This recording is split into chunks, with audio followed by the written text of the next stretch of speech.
வணக்கம் sir. Sir Vijay 69 update வருது. என்ன அப்டேட்டாக இருக்கும்? ரசிகர்களுக்கு என்ன விருந்தாக அது இருக்கும்? குடியரசு தினம், விஜயோடைய கடைசி படம் எல்லாத்தையும் தாண்டி வந்து வினோத் டைரக்ட் பண்ணுறாரு. ஒரு பெரிய ஆப்பர்ச்சுனிட்டி. இது வரைக்குமே அப்டேட் என்ன அஜித் ரசிகர்கள் ஏமாந்த இடத்துல டக்குன்னு விஜய் படம் அப்டேட் வந்தாலே அதுவே ஒரு ஹைப்பு தான். பார்த்தியா உங்கள் தலைவர்லாம் வந்து அப்டேட்டே கொடுத்து படம் வருதில்ல அப்படின்னும் போது எங்கள் தலைவர் பார்த்தியில்ல போனார் நின்னார் அப்டேட் கொடுத்தாரு அப்படின்னு சொல்லிட்டு என் தலைவர் தாண்டா கெத்து அப்படின்னு ஒன்று அதுக்குள்ளே ஒரு சோஷியல் மீடியாவில் பேசணும். இந்த மாதிரி பல விஷயங்களுக்கு மத்தியில் தான் நாளைக்கு வந்து அப்டேட் ரிலீஸ் ஆகுது. அந்த அப்டேட் என்ன படத்தோடைய தலைப்பு அப்படிங்கிற அந்த ஒரு விஷயந்தான். ஸோ படத்துடைய டைட்டில் டீசர் ரிலீஸ் பண்ணுற ஐடியாவில் இருக்காங்க. மேபி செகண்ட் லுக்கு அதையும் சேர்த்து ரிலீஸ் பண்ணுற ஐடியாவில் இருக்காங்க. ஸோ அதுதான் வந்து நாளைக்கு காலைல 11 மணிக்கு எதிர்பார்க்க முடியும். டைட்டில் என்னவாக இருக்கும் சார்? இப்போது சினிமா வட்டாரங்களில் டைட்டில் இது தான்றது யூகிக்கப்பட்டிருக்கும். ஒரு சினிமா விமர்சகராக டைட்டில் என்ன அப்படின்றது நாளைய தீர்ப்புன்னு சொல்கிறாங்க சார். விஜயுடைய முதல் படம் நாளைய தீர்ப்பு. ஸோ அதே டைட்டில் தான் இதுலேயும் வைக்கிறாங்க அப்படின்னாங்க. இதுக்கு சென்டிமெண்டலாக வந்து 2 ரீசன் சொல்கிறாங்க. அதான் ஃபஸ்ட்டு ரீசன் என்னென்னா நாளைய தீர்ப்பு படம் விஜயோட ஆரம்பம். இது வந்து விஜயோட சினிமா கேரியரோட முடிவு அப்படிங்கிறதுனால ஆரம்பத்திலிருந்தே ஆதி அந்தங்கிற மாதிரி இதை முடிச்சிடலாம் அப்படிங்கிற ஒரு விஷயம். இன்னொரு நாஸ்டாலஜிக்கான ஒரு விஷயம் என்னென்னா நாளைய தீர்ப்பு அப்படின்னும் போது இவர் அதுக்கடுத்து அரசியலில் இறங்கும்போது ஃப்யூச்சரில் இவர் அரசியலில் மக்களுடைய தீர்ப்பு என்னவாக இருக்கும் அப்படிங்கிற ஒரு ஆங்கிளில் இந்த ஒரு விஷயத்தை செய்ய போகிறதாகவும் இந்த டைட்டில் சொல்கிறாங்க. ஆனால் வினோத் வந்து ஆல்ரெடி வந்து இந்த படத்தை பற்றி பேசும்போது என்னுடைய படத்தை வந்து ஒரு மேடையில் பேசும்போது என்னுடைய படத்தை பார்க்குறவங்க எல்லா கட்சிக்காரங்களும் பார்ப்பாங்க, எல்லா குழந்தைகளும் பார்ப்பாங்க, எல்லாரும் பார்ப்பாங்க, கட்சியை சார்ந்து ஒரு படமாக தான் அது இருக்கணும் அப்படின்னு விஜய் சார் சொல்லிட்டாரு. ஸோ இதில் பொலிட்டிக்கலாக பெருசாக இருக்காது, இது வந்து எல்லாருக்கும் பிடிக்கிற மாதிரியான ஒரு படமாக இருக்கும் அப்படின்னு வினோத் ஆல்ரெடி மேடையிலேயே அனௌன்ஸ் பண்ணிட்டார். அப்போது மேடையிலேயே அனௌன்ஸ் பண்ண ஒரு விஷயம் நாளைய தீர்ப்பு அப்படிங்கிற ஒரு டைட்டில் இது எல்லாத்தையும் கனெக்ட் பண்ணும்போது இது பொலிட்டிக்கல் படமா அப்படிங்கிற ஒரு கேள்வியை எழுப்பும். இப்போ அந்த கேள்வியை எழுக்கும்போது தேவையில்லாமல் விஜய்க்கு நிறைய பிரச்சனைகள் வர ஆரம்பிக்கும். ஆல்ரெடி வந்துக்கிட்டு இருக்காது வேறு விஷயம். பட் இது எல்லா பிரச்சனைகளும் வரும். இப்போ என்னென்னா ஒரு ஜனரஞ்சகமான படம் வந்து விஸ்வரூபம் படம் மாதிரி பெரிய இஷ்யூவில் கொண்டு போய் விட்டுரும். அது வந்து ப்ரொடியூசருக்கும் லாஸு, இயக்குனருக்கும் பெரிய மென்டல் டிஸ்டர்பன்சஸ், எல்லாருக்குமே ஒரு பெரிய பிரச்சனை. ஸோ என்னை பொறுத்த வரைக்கும் 50-50 தான். நாளைய தீர்ப்பு டைட்டில் வருமா அப்படிங்கிற ஒரு கேள்வி இருக்குது. மேபி அது வேறு டைட்டில் மாறலாம். ஏன்னா இன்ஃபேக்ட் மாஸ்டர்னு நினைக்கிறேன், மாஸ்டர் படத்துடைய டைட்டில் வரும்போது அந்த பிளரான ஒரு காட்சி வச்சுட்டு அது வரைக்குமே டைட்டில் வந்து என்னென்னமோ சொல்லிகிட்டு இருந்தாங்க. ஒருத்தவங்க வாத்தி அப்படின்லாம் சொல்லிக்கிட்டு இருந்தாங்க. ஃபைனலாக வந்த டைட்டில் வந்து மாஸ்டர் அப்படின்னு சொல்லி வந்துச்சு. ஸோ ஒரு பொருளை கிளப்பி விட்டா தானே நாளைக்கு எல்லோரும் 11 மணிக்கு வந்து அசம்பிளாகி உட்காந்து பார்ப்பாங்க. கரெக்டாக இப்போ தேங்காயில் குண்டு இருக்காமலன்னு சொல்லி கவுண்டமணி காமெடி பார்த்தீங்கன்னு வச்சுங்களேன். அந்த அந்த காமெடியெலாம் அவ்வளோ சிரிப்பாக இருக்கும். ஊரே வந்து பற்றிக்கிட்டு தேங்காய் உடைக்காத அது மாதிரி வந்து நாளைக்கு படத்தோட டைட்டில் நாளைக்கு திருப்பாமல் நாளைக்கு திருப்பாமல் ஒரு 10 பேர் உட்காந்து பண்ணி வீசி திருவாங்க. இப்படி பேசும்போது நாளைக்கு 11 மணிக்கு ஒரு டைட்டில் வரும்போது நான் அன்றைக்கே சொன்னேன்லன்னு சொல்லி ஒருத்தவங்க உண்மையாக இருந்தால் சிலாச்சிட்டு போயிடுவாங்க. உண்மை இல்லையே எந்த டைட்டில் அப்போ எவனோ பொருளை கிளப்பி விட்ருக்கேன் அவனை திட்டிட்டு இந்த டைட்டிலே தலைவர் கொண்டாடுவோம்டா. ஸோ இந்த மாதிரி ஒரு ஆங்கிளில் தான் அந்த டைட்டில் வந்து நாளைய தீர்ப்பு அப்படிங்கிற ஒரு சென்சேஷனுக்குள்ளே போகுது. வினோத் அதை எடுக்க மாட்டாருங்கிறத நான் ஆழமாக நம்புகிறேன். அதேமாரி வந்ததுன்னா அது ஒன்றும் பண்ண முடியாது. பட் ஏன்னா நாளைய தீர்ப்பு படத்தப்போ விஜய்க்கு வந்து இந்த முகத்தையெல்லாம் எவனாவது காசு கொடுத்து சினிமாவில் படம் பார்ப்பானா அப்படின்லாம் வந்து சொல்லி அந்த ஆர்டிக்கலே அவர் வந்து வீட்டில் வந்து பத்திரமா போஸ்டர் போட்டு ஒட்டி வச்சுருக்காரு. அவரே தான் மேடையில் தாவேக முதல் மாநில மாநாட்டில் என்னுடைய முதல் படத்தப்போ வந்து என் முகம் சரியில்லை, இது சரியில்லைன்னுலாம் சொன்னாங்கலாம் அவர் சொன்னார். ஸோ அப்படி இருக்கும்போது நாளைய தீர்ப்பு அப்படிங்கிற அந்த டைட்டில் வைப்பாரா அப்படிங்கிறது ஒரு மிஸ் பண்ணுறோன்றதுக்கு ரசிகர்கள் அந்த நிலைமைக்கு இருக்காங்க. ஆமாம், அதனால் திரும்ப அந்த டைட்டில் வைப்பாங்களா அப்படிங்கிற அந்த ஒரு கேள்விக்குறி இருக்குது. ஸோ ஓவராலாக வந்து எனக்கு தெரிஞ்ச அந்த டைட்டில் வைக்கிறதுக்கு சான்சஸ் ரொம்ப ரொம்ப குறையும். 50-50 சான்சஸ் எக்ஸ்பெக்ட் பண்ணுவாங்க சார். அது நம்ம வச்சுக்கிறது தானே, அசம்ஷன் தானே. இப்போ நான் வந்து கண்டிப்பாக வராது அப்படின்னு சொன்னேன்னா உனக்கு என்னடா தெரியும்னு என்ன சொல்லுவாங்க. இல்லை கண்டிப்பாக எதாவது வரும்னா சொம்பு தூக்கின்னுவாங்க. இது எதுக்கு வரதுக்கு வராத வாய்ப்புகள் அங்கே இருக்குது. பட் என்ன தெரிஞ்சு அனலைஸ் பண்ணி பார்த்தா வரதுக்கு வாய்ப்புகள் ரொம்ப குறையும். Okay sir. இப்போது இந்த படத்தோட ஷூட்டிங்லாம் எந்த அளவுக்கு போயிருக்கு, படம் எப்போ வெளியாகும்னு எதிர்பார்க்கலாம் சார்? படத்தோட ஷூட்டிங்லாம் வந்து ஓரளவுக்கு போகுது. என்ன படத்தோடைய லொக்கேஷன்ஸுக்கு நிறையா பிரச்சனைகள் கொடுக்குறதா கேள்விப்பட்டேன். எங்கேயுமே இதுக்கு பெருமிஷன் முன்னாடி இந்த பிரச்சனைகள் விஜய் படங்களுக்கு இருந்துச்சா? இப்போ அரசியலுக்கு வந்ததுக்கு அப்புறம் இந்த பிரச்சனைகள் வந்திருக்கா? இல்லை, அரசியலுக்கு வந்ததுக்கப்புறம் கூட அவருக்கு பிரச்சனைகள்லாம் கிடையாது. அரசியல் எதிரி யாருன்னு அவர் அனௌன்ஸ் பண்ணதுக்கப்புறம் தான் இந்த பிரச்சனைகள்லாம் வர ஆரம்பிச்சிருச்சு. அவர் சினிமா தானே. இப்போது சினிமாவில் நம்ம யாரை ரொம்ப ரசிப்போம்? ஒரு சாதாரண நம்மளை மாதிரி ஒரு சாதாரண ஆள், எதுவுமே இல்லாத ஒருத்தன், ஒரு பெரிய வில்லை, அவனை எதிர்த்து நின்று அடித்து ஜெயிச்சு நிற்கும் போது தான் நம்ம வந்து கைதட்டி கொண்டாடுவோம். இதுதானே இது. அதே மாதிரி தான் விஜய் வந்து அந்த மேடையில் நிற்கும் போது ஒருத்தவங்க கை நீட்டி நீங்கள் தான் எனக்கு எதிரி, அரசியல் எதிரி அப்படின்னு கை நீட்டுறாரு அப்படின்னா அவர் அவ்வளோ பெரிய ஆட்கள். இவங்க இப்போ தான் ஆரம்பிச்சிருக்காங்க. அப்போது இவ்வளோ பெரிய எதிரியை அட்டாக் பண்ண ட்ரை பண்ணும்போது அவ்வளோ பெரிய எதிரி இறங்கி வந்து அடிக்க மாட்டார். ஆரம்பத்தில் அப்படியே கொஞ்சம் கொஞ்சமாக அந்த சைடில் ஒட்டலை உடச்சலை வந்துட்டு மிரட்டல் விட்டுக்கிட்டே இருப்பாங்க. இந்த மாதிரி சின்ன சின்ன இன்டெரக்டான சில விஷயங்கள் பண்ணிக்கிட்டே இருப்பாங்க.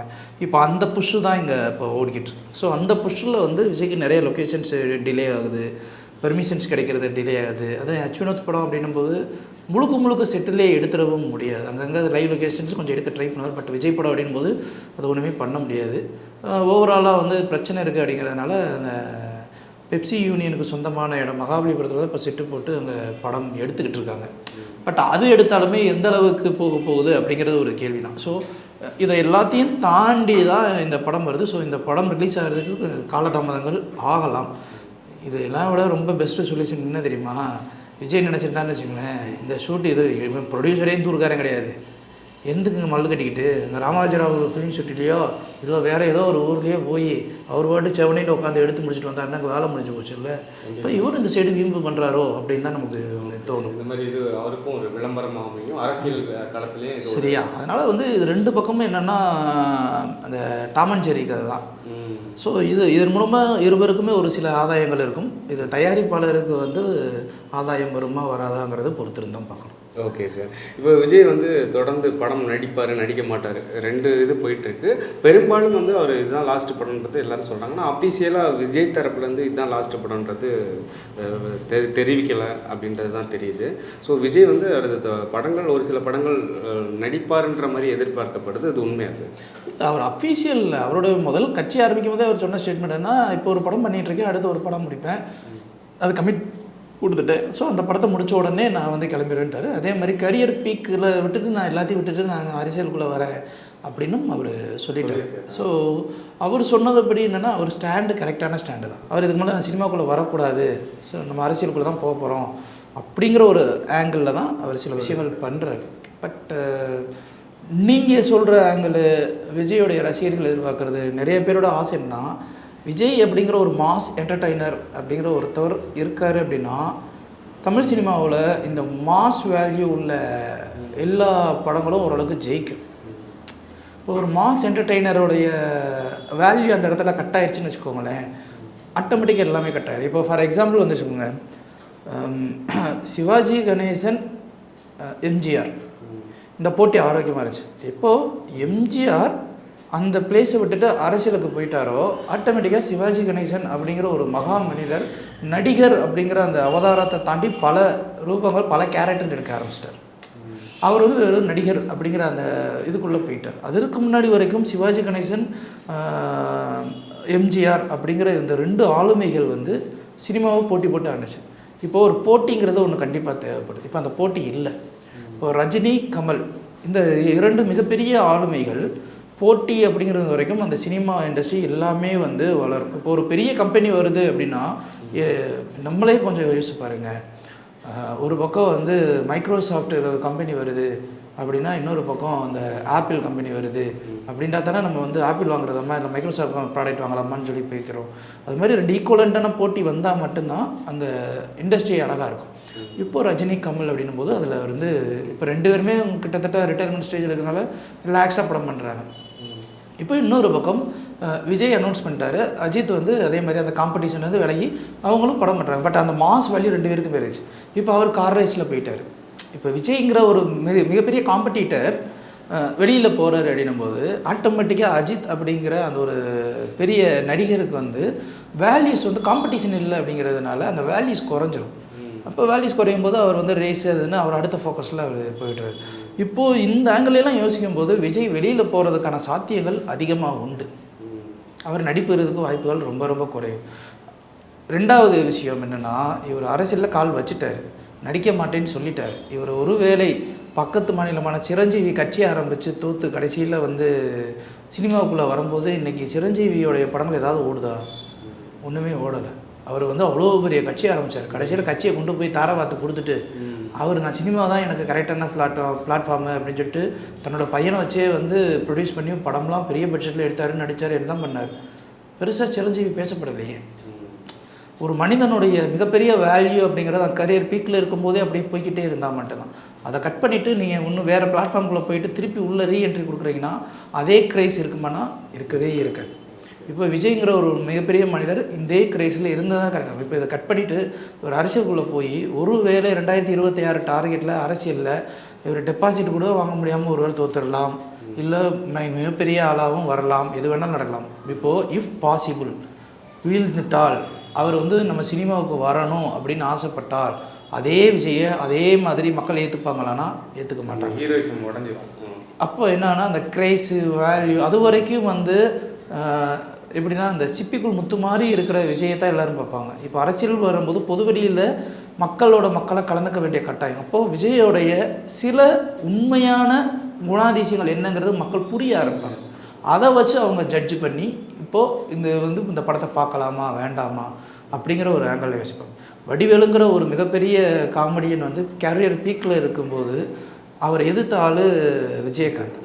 விஜயகாந்த் வந்து தப்பானவர் சரியானவருங்கிறதையும் தாண்டி விஜயகாந்த் கொடுத்த வாழ்க்கை தான் வடிவேலு அப்படிங்கிறது எல்லாருக்கும் தெரியும்.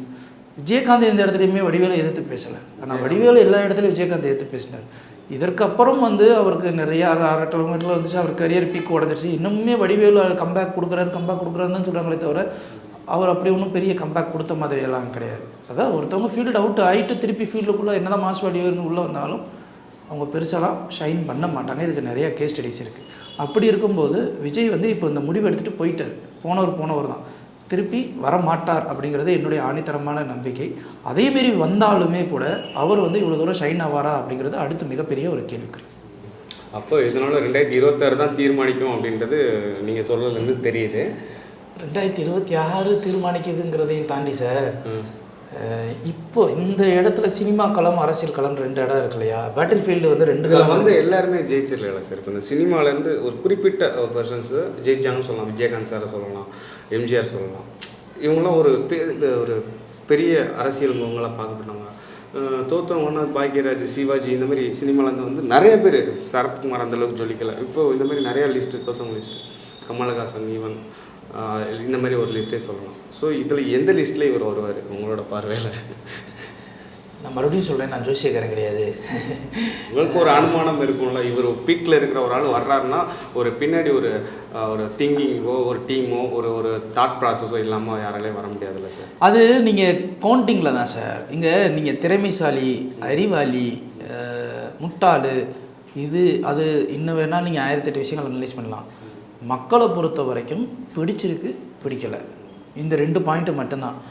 நீங்கள் அறிவாளியா, நீங்கள் திறமைசாலியா, அதெல்லாம் அவங்களுக்கு தெரியாது. நீங்கள் ஒரு விஷயம் அந்த இடத்துல பண்ணும்போது மக்களுக்கு பிடிச்சிருக்குன்னா ஏற்றுக்கிட்டு ஓட்டு போட போகிறாங்க, இல்லைன்னா தூக்கி எறிஞ்சிட போகிறாங்க. இதுதான் காலங்காலமாக நடக்கிற ஒரு விஷயம். இப்போது முத்தமிழ் அறிஞர் கலைஞர் அவர்கள் வந்து சிஎம்மாக இருக்கும்போது தான் அங்கே இருக்கிற இடத்துல சாதாரண இடைத்தேர்தலில் எம்ஜிஆர் அவர்கள் உள்ளே வராரு. உள்ளே வந்து உடனே ஜெயிக்கிறாரு. ஜெயிச்சு அடுத்த உடனே வந்து சிஎம் நாற்காலியில் உட்கார்றாரு. அவ்வளோ பெரிய பாரம்பரிய கட்சியிலிருந்து வந்த ஒருத்தர் டக்குன்னு கட்சியை தூக்கி எறிஞ்சிட்டு ஒரு புது கட்சி ஆரம்பித்து அந்த சிஎம் ஆகிற அளவுக்கு அவர் வளர்ந்துருக்காரு. அப்படின்னா இப்போது கலைஞருடைய வசனங்களும் எம்ஜிஆருடைய நடிப்பும் தான் சினிமாவையும் வளர்த்துச்சு, அரசியலையும் வளர்த்துச்சு. இப்போது இந்த இடத்துல 2 பேரும் பிரிஞ்சுட்டாங்க. ஆனால் அப்போது அதுக்கு மூல காரணமாக இருந்தவர் கலைஞர் தான் அப்படிங்கிற மாதிரியான ஒரு ஆங்கிள் ப்ரொஜெக்ட் ஆகுது. ஆனாலும் அதை தாண்டி மக்கள் எம்ஜிஆருக்கு ஓட்டு போடுறாங்க. அப்போ எம்ஜிஆருக்கு ஏன் ஓட்டு போடுறாங்க அப்படின்னா, கண் முன்னாடி யார் தெரியுறாங்க, அவங்க என்ன பண்ணுறாங்க, அவங்களுடைய செயல் என்ன. எம்ஜிஆர் அவர்கள் மக்களுக்கு இது பண்ணனா நல்லாயிருக்கும், கூட இருந்து பேசினா நல்லாயிருக்கும், அவங்களுடைய குறைகள் என்னென்னு கேட்டால் நல்லாயிருக்கும். நீங்கள் ஒரு விஷயத்தை தூரத்துலேருந்து பார்த்து இது தவறு, இது சரி செய்யணும்னு சொல்கிறது வேறு.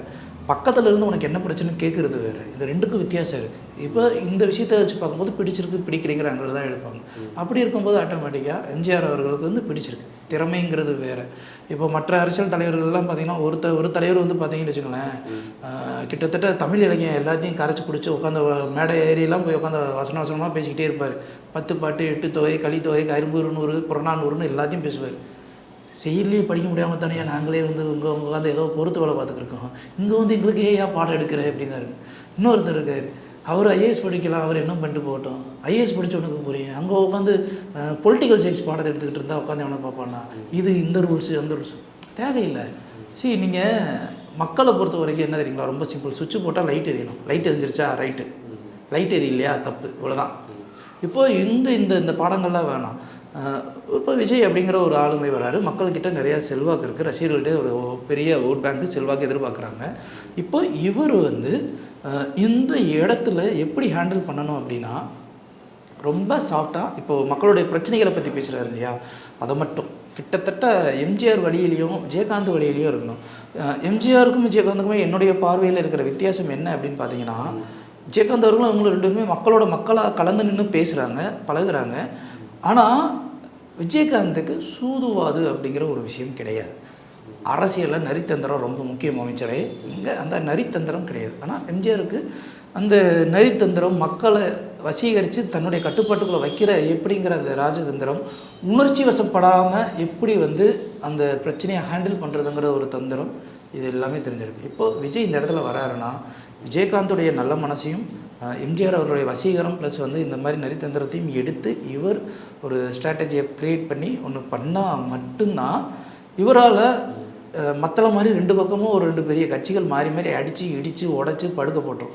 இதை தாண்டி அவர் வந்து வர முடியும். அப்போது அவர் வர்றதுக்கு இந்த ஸ்ட்ராட்டஜிஸ் எல்லாத்தையுமே அவர் யூஸ் பண்ணி தான் ஆகணும். இதை யூஸ் பண்ணாமல் இருக்கார் அப்படின்னா அது என்ன ஆகும் அப்படின்னா, ஒரு பெரிய எதிர்பார்ப்போடு ஒரு படத்தை போய் உட்காந்து பார்க்கும்போது இதுக்காட எவ்வளோ கஷ்டப்பட்டோம் அப்படிங்கிற மாதிரி எல்லோரும் மக்கள் ஒரே நாளில் தூக்கி எறிஞ்சிட்டு போய்கிட்டே இருப்பாங்க. கண்டிப்பாக சார்.